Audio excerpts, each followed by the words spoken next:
शहर है और हमारी दोनों बहन के नाम दासी बहन है।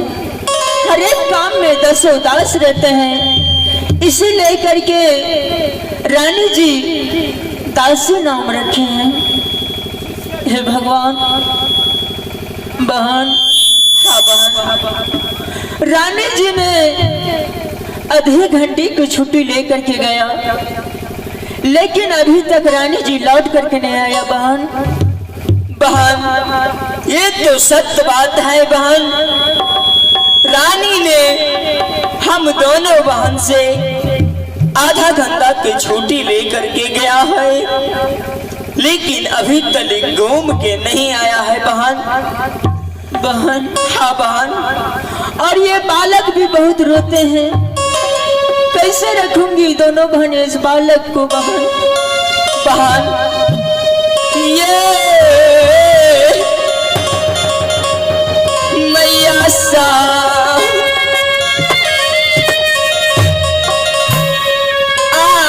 बरसता यही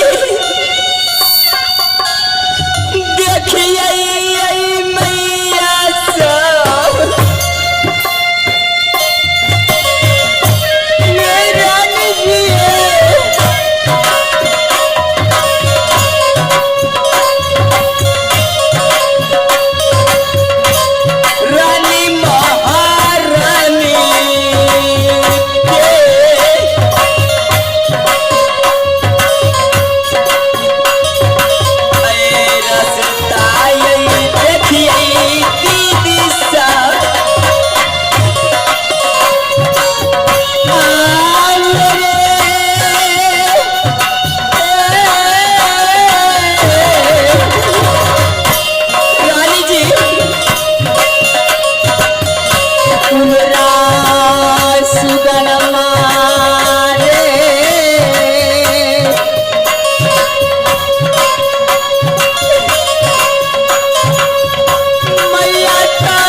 है बहन, थोड़ा देर और देखती हूँ जो रानी जी आते हैं कि नहीं आते हैं। मंत्री है साइन बोर्ड में देखी का अपन मुंह अपने देखै छी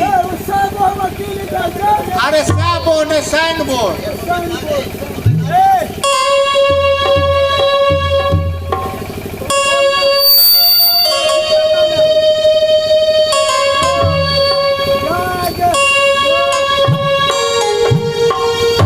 हमरा बुझाइया कि हम जगह पर एलो कि नहीं एलो एक देखा जाओ ओहो वाह वाह आज के बेसी हराम नहीं हुआ पर यहाँ हमरा बुझाइया जे राज नो रा कर